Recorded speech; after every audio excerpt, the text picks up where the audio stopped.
Growing up in small-town America, our neighborhood was basically a reenactment of Leave It to Beaver show. The early 1960s were ideal years for kids to grow up feeling secure and adventurous while being nurtured by an entire village. Our immediate village included women straight out of the Donna Reed show, with their pressed aprons over lovely fitted dresses and matching high heels. On the other side of the street were the women who had careers, both out of necessity and because they desired to make a difference. Mary Ann LeBrun was the career woman who brought the nursing profession to life for me. As an esteemed nurse in our local hospital, often working the night shift, Mary Ann seemed incredibly exotic. Our mother was a stay-at-home mom who occasionally substituted at the school, so for a mom to have a full-time job was incredibly fascinating to tree-climbing prepubescents. To add to that aura were the tales we'd hear Mary Ann recall over the fence about catching a baby before the doctor arrived, or sewing up the kid who had been shoved through the plate glass window by his brother. How rapt we were hearing these stories of danger and heroism. How exciting the prospects were of earning a living, rather than staying home and becoming a June cleaver.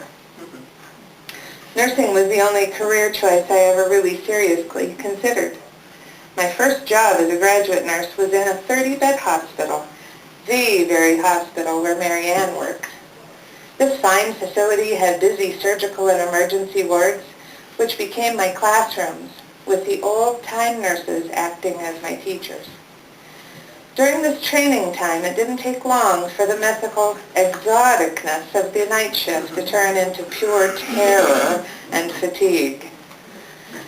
Our night shift staff consisted of 3 nurses. One was assigned to the medical floor and the other to the surgical floor. I, being the newbie, was the float nurse with patients on both floors and was expected to hear call lights through the ceiling. One night, I was shaken from my deep fatigue by a voice yelling, "Get up here!" Heart thundering, I ran up the stairs to a room with the alarm lights flashing and found my head nurse. "Your patient died on the toilet. I had to wait for him to get stiff enough to prop him in the corner so I could run out and call you." Shoot. June Cleaver was starting to look better and better. Thankfully, that fear and uncertainty of my new career choice didn't push me over the brink, or I'd have missed the bonanza on the other side. Working as a nurse gives you intimate exposure to people. Having a sense of humor has been an attribute that has served me well as I've cultivated a diverse nursing career. It is, however, reality and honesty that have tempered my steel and brought meaning to my chosen path.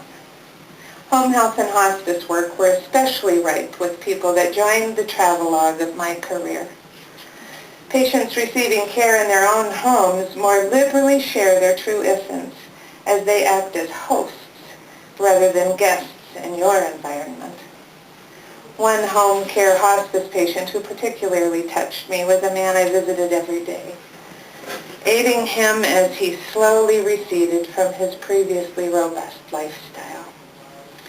During these visits, my appreciation for his crisp view of the world grew as he shared his final journey with this eager and oftentimes hovering nurse. One day, toward the end of his struggle, his raw candor touched me deeply as he looked at me from the bed that entombed him and said, "You know, it's a lot easier dying than watching." How can you calculate the value of such insight? Another patient who humbled me and showed me hidden secrets of the human spirit was a woman who, during my very first visit to her home, asked me to bring me her jewelry box to where she was sitting. As she thoughtfully turned each piece over in her time-worn hands, stories of their relevance began to unfold. "I remember my grandmother wore this brooch at my wedding. This necklace was given to me by my first love. As the sun faded on that afternoon, The room was filled with the glint of many precious stones and cherished pieces of finery, whose values were established not by their monetary worth, but were measured in the memories that they embodied. The brightest glimmer, however, shone in the sunken face of a fading woman who once again experienced the remembrances of vitality and hope. Could any experience be more poignant than that of holding your own grandmother as she slipped into eternity, all the while singing hymns and carols and reciting Bible verses? This woman who had taught me about life. In her final years, she'd been robbed of her beautifully keen mind, but never of her sense of humor. Our family realized the gift of her presence and the honor of being taught about the good death, along with true treasures of living a good and honorable life. I wouldn't trade those moments for the world. But today I've arrived. I am so proud to be a school nurse who, after 30 years of continuing to perfect my craft, is comfortable and capable within my world of nursing. The path to this arrival has at times been rocky, with the destination never clear. Even though I never identified a specific career goal, my nursing journey has been incredibly rewarding and filled with experiences gleaned from nearly every corner of the medical field. These side trips through the constantly evolving medical profession have formed the nurse that I am today. The drama that is life in nursing could never be scripted into the episode of the television show. I mean, who could write the dialogue for a young girl who came to me at school one day, tearfully exclaiming that her pet chicken had died?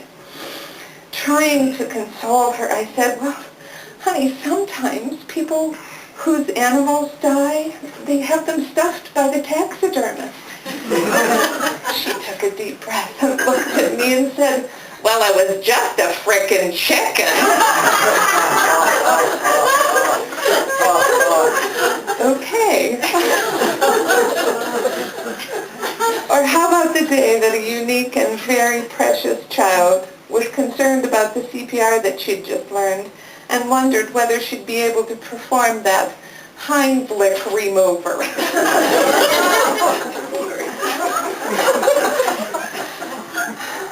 Another enriching element of my job is that I had the very deep pleasure of working with my brother. One day during a social studies class, his sixth graders gathered articles from our regional newspaper. The class was relatively quiet until one bright but impulsive girl finished her portion of the paper, stood, and blurted, "Can anyone give me a C-section?" Snorting mixed with guffawing could be heard the length of the hallway. Well, life is filled with moments like these, moments of joy and sorrow, confusion, humor, and anticipation.